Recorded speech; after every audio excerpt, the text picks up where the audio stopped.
Hello, everybody, and welcome back to Happy Hour Sports. My name is Sam Madrigal. We talk about Orlando Magic basketball. And unfortunately, the Magic did not come away with game two. Detroit beat the Magic 98-83 in game two here. Um, but the Magic did their job. They did their job. You took game one, and now you're heading back to Orlando with the series tied 1-1. And game three, game four are going to be pretty crucial.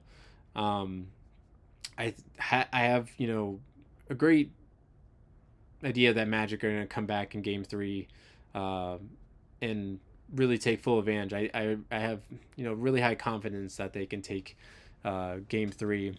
Game four, that one's going to be definitely a battle, for sure. But I think Magic definitely just need to take one. And that's what the job is. You definitely want to take two. This Magic crowd heading back into Orlando, I think, is going to be a huge confidence booster. And we know how loud that Kia Center gets with all the Magic fans. We saw it against Charlotte, the Charlotte Hornets, where I think it just brings a lot of momentum and confidence into the team, and they just play a lot better. They do. So that's what the Magic really need to focus on, is taking at least one game. Because if you tie the series 2-2, two apiece, at least you go back to Detroit with trying to fight, for the fifth game. Um, and then at least you then go back home to Orlando at that point.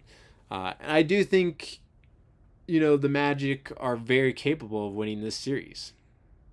I know probably a lot of people, a lot of Magic fans are saying, "Oh, we'll take it in five or six," or even Pistons fans, were like, "Oh, be a gentleman sweep," which I don't think is the case at all for both sides. I think this is going to be a series. This is going to be a fight where they trade blows for blows, like in Rocky. It's gonna go back and forth, where they're trading, haymakers, going back and forth. Um, I know people thought this probably wasn't going to be a series at all, but it's turning into one. It's turning into one, and I think it's going to be a great series to watch. It already has been a great series to watch. It's just the Magic just need to fix the little things, especially offensively and just also execution, to really flourish, and find the ways to win. Like I said, this Magic team did not have a great shooting night, and it's surprising. Even when they were shooting terrible in the first half, they were still able to stay in it with their defense. This Magic team has been playing exceptionally well on defense. Uh, and I'm really happy for that. This team seems like it's really finding somewhat of a rhythm again and identity in their defense, which is important, going forward into this. Into the first half, it was tied up 46-46. The Magic did shoot 33% from the field and 25% from three and 67% from the free throw line. And that's what the Magic really need to do, is shoot better from the free throw line. I really think they just had a really bad night of shooting. Just even in general, the Magic shot overall this game 33% from the field, and then 25% from three, and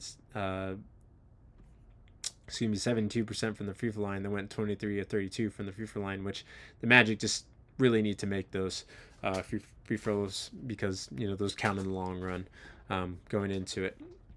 But like I said, they especially with how this team was shooting in the first half, they kept it alive. They kept going toe to toe with the Detroit Pistons.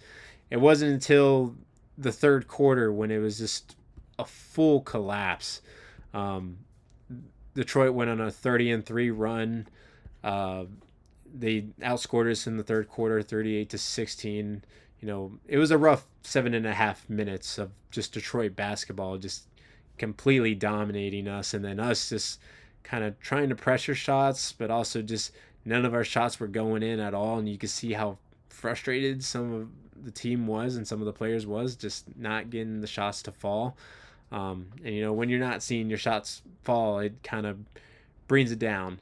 I did think they had a better fourth quarter. They only held the Pistons to 21 points, but they only they held the Detroit Pistons to 14 points, and the Magic were able to score 21. But it wasn't enough, and that's one thing that the Magic can't have is trying to play catch up.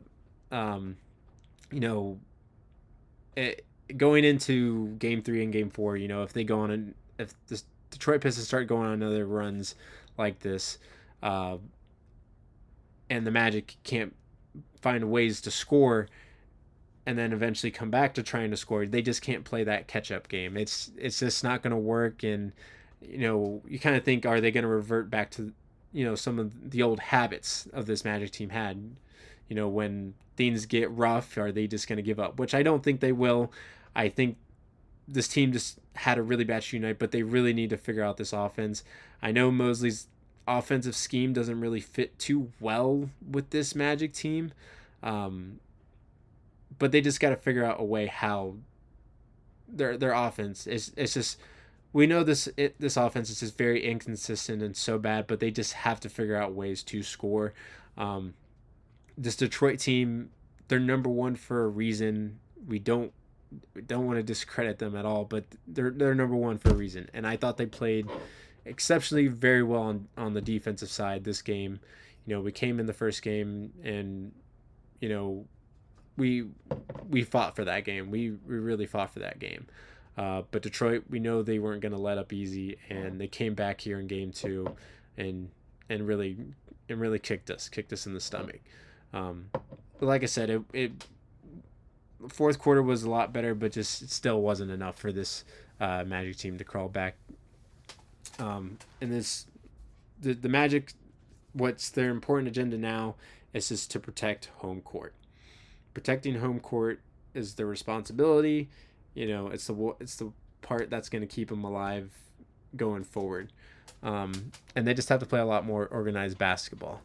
I thought, they have to figure out a game plan for Cade. I thought they came in with a really great game plan for Paolo. They really collapsed on Paolo a lot more this game on the defensive end. He was having some trouble. He had 4 turnovers, only had 18 points, 17 from the field, 4 of 8 from the free throw line. Did have 6 rebounds, 8 assists. I thought the second half he could have been a little more aggressive. I thought Paolo wasn't as much aggressive in that second half. Would have loved to see that a little bit more. But they really doubled Paolo once he got inside the paint or when he was driving inside, and the help defense was there. I thought one thing the Magic offense did do really well was, they got a lot of the switch on Duncan Robinson a lot, and they were able to get Paolo on Duncan Robinson, and they were able to take advantage of that. And like I said, it was a really bad shooting night for this team. The defense was 100% there. They only held the Detroit Pistons to 98 points, but it was just, we couldn't make anything. We couldn't get anything going on offense, and that was our highest scorer, and probably the one that shot best was Jalen Suggs. We know he's a volume shooter. He's got that confidence to shoot. 19 points, 7 of 18 from the field, 3 of 10 from 3, 6 rebounds, 4 assists. Did have 3 turnovers. Like I said, the Magic really need to cut the turnovers. Desmond Bane had 12 points, 2 of 11 from the field, 2 of 7 from 3. Wendell Carter Jr., 3 points, 1 of 6 from the field, only 5 rebounds. And the bench, it wasn't that much either. Jamal Cain only had 2 points, Tristan DeSilva 3, Anthony Black 5, Goga 3. It was just, it wasn't pretty. This Magic team shot 33% from the field and 25% from 3. And I think the Magic, they're going to have to shoot a little more threes this series, and you're definitely going to need them to get them to fall, because this Detroit team really likes to pressure, and I think their game plan is really going to clog the middle, because that's where we're strongest at, is getting inside the 3-point line and getting inside the paint. I think, like I said, I just really think it was an off night for our shooting, but I think Magic in Game 3 are going to come back a lot stronger. It's just all about finding their offensive groove and kind of what works for them and what Mosley can do. But yeah, I think Magic are very even playing after playing terrible, kind of in this game. I think they just still fought. They still fought, and that's all you can matter. And it looks like some of the players they're not really too worried. They don't seem down about it. I think it was just a terrible shooting night for this Magic team. And I think they'll come back in game 3, game 4 with that Magic crowd loud and proud. Uh, I think they're going to come in. They're going to come in game 3, take game 3. Game 4, it's going to be a tough one. It's going to be a fight. And that's what I think. They play again tomorrow at 1 p.m. in the Kia Center. So stay tuned for that. We're going to cover that once that game finish.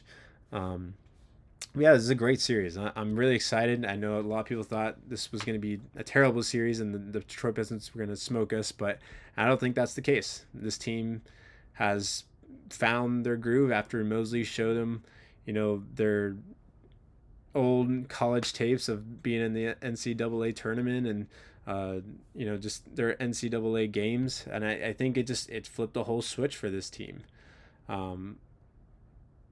And it's really great to see. I know we thought this was a team that we could have saw in the very beginning, and a team we wish we saw in the beginning, but definitely the talent is there. The talent is there. It's just finding that groove now on the offensive side, even though it's very inconsistent, and just having that will to fight and keep fighting even when things get rough. But we will see. We'll figure out. We'll see how tomorrow goes for game 3. That will be it for tonight. My name is Sam Madrigal, and thank you for tuning in to Happy Hour Sports. Tomorrow we'll be covering game 3 right after it's done, so don't miss it. All right. Have a good one, guys. Thank you again.